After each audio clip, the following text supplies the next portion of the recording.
Hello, everyone. We are behind the mic. Mike is inside the huddle this week. We're back from a bye week. Mike looks terrifically refreshed. We are ready to go. Interesting, though, during the bye week, some Patriot League games that kind of make you think a little bit. So let's start there. Bucknell beats Lehigh in double overtime. Watch the ball game.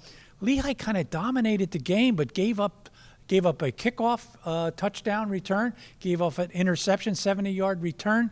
So a couple of touchdowns that really cost them, and then they fumbled the ball with a chance to win it in overtime, heading down to get a touchdown. And Georgetown beats Columbia. So I think that wakes the Leopards up a little bit. Oh, it has to. I mean, there's so much parity in this league right now, and like we mentioned a couple weeks ago with teams like Holy Cross at the bottom, and obviously Fordham is really struggling right now, and even Colgate. Mm-hmm. These are all good teams. So I mean, anybody can beat anybody, and Georgetown is showing that they're competitive every week. Lehigh is showing the improvement, just like Lafayette did over last year.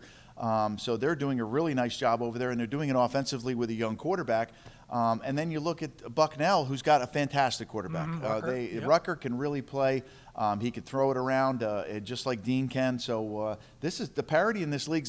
You have to be ready to play every single week, and it starts for Lafayette this week. That leads perfectly into the Columbia game. We had a bye week, obviously, our last ball game against Columbia, a ball game that we lost 31-20.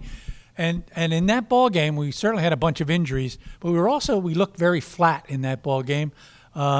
Columbia did not. They wanted to win for their new head coach. Yeah, and they came out of the gate. Obviously, they're haven't had a game. It was the first game they played, so they were going to come out with energy. The question is, were they going to come out with execution?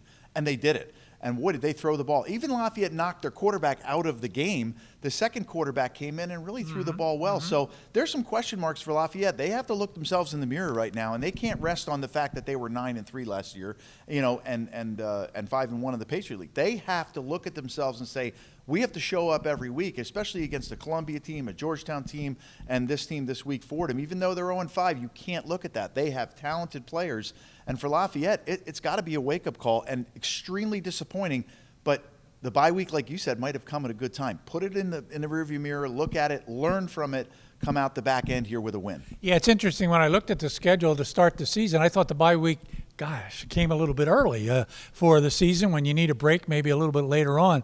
But I think it's perfect. Coming off the Columbia loss, we needed to get healthy. I think we needed to get a better frame of mind going into the next ball game, and I think we should be ready to do that. Obviously, Dean is having a good season. He's over 1,000 yards already throwing the ball. Jamar is doing a great job. Another 100-yard game for him in his career in the past ball game against Columbia.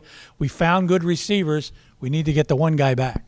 Yeah, and Eli's the man. He made such a difference. Columbia didn't have a chance to roll coverage over the top of anybody. Carasia's picked up the slack. He's terrific. Persing's good. We see Mason Keener coming on. We need to get a little bit more out of Dallas Holmes. I know he was nicked up in the Monmouth game, but you get Grippo, you get Basha, you get Holmes back, and you get Eli back. These are major players on your offense, and Eli is the key because he can take the top off. He can run underneath. You've got to have two guys on top of him. You can't cover him single coverage with a linebacker. He can work the middle of the field. So Eli is the key to opening this all up. And then Jamar, continue to run the football. We've got to be able to do that. We've had some replacements up front. I thought Spencer Adams done a great job. We've had other guys come in and fill in on that offensive line. But getting everybody healthy and getting Jamar, the running game going, will open up everything. We're headed back to New York. We seem to be spending a lot of time in New York to play some football. So we're going to take on the Fordham Rams. They have not had a good start. They're 0-5. They're giving up 42 points a ball game. 15 points they get on offense.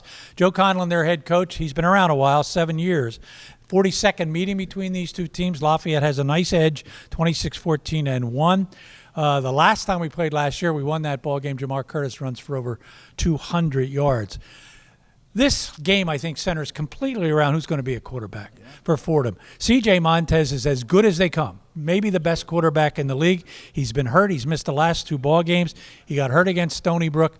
If it's Capaldi, it's a different ball game. If it's Montez, it's a much different game. Yeah, Montez, 26 touchdowns, 1 interception last year. His efficiency is fantastic. He throws the ball down the field well. So we don't know who we're going to see. Now, we did shut him down a little bit last year. We got to him. We sacked him. We put him on the ground. Capaldi, right now, 47% completion percentage. That's not going to do it.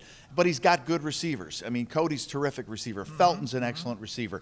They've got Loffridge back there behind him to run the football. So they have the tools. The question is, what's going on up front for them? them? Why are they not protecting well enough? Why are they giving up so many sacks? Well, if you look at Lafayette in the Patriot League, they have 2 sacks. Right. At this time last year, they had 14. And the biggest game last year, came out of some of our linebackers last year, guys that could get to the quarterback and like Schaefer could make plays. He's not around anymore. So someone's got to step up. We've got to put more pressure on the quarterback with 4, 5, and 6 and create some turnovers. Yeah, we only have, as Mike mentioned, 2 sacks. They've given up 28. Yep. So if we're going to make some numbers on the sack in the sack column, we've got to do it perhaps this week. You talked about Julius Luffridge. He ran for over 1,000 yards last year. He's off to another good start this year, 435 yards, 6.4 yards per carry. So he has picked up right where he left off. Cody Thornton and Felton are all good wide receivers. Defensively, we mentioned they're giving up 42 points, but they've got Matt Jaworski, preseason Defensive Player of the Year. Yeah, he's got 5.5 tackles for losses. He's got 26 tackles overall. This is a kid that you got to put 2 bodies on him. And then hopefully everybody else can hold up. And with Lafayette getting healthy on the offensive line, hopefully getting Grippo back, Basha back healthy is gonna maintain and maybe keep him at bay. But he's a guy we got to keep our eye on. Again, they make plays, and you have to play this game in New York at Fordham, which is not an easy place to play. Strange kind of stadium. They're going to be pumped up to get their first win. It's a Patriot League game for them, their first Patriot League game. I know when you lose games out of conference, you always look at, well, we still have the Patriot League. So that's what they're going to be doing. So, again, Lafayette's got to show up, take care of business, do the things that they do well, not turn the football over. They should be able to win the football game. They should be able to win that football game. I think putting pressure on the quarterback may very well be the key. Lafayette hasn't been able to do it too often this year.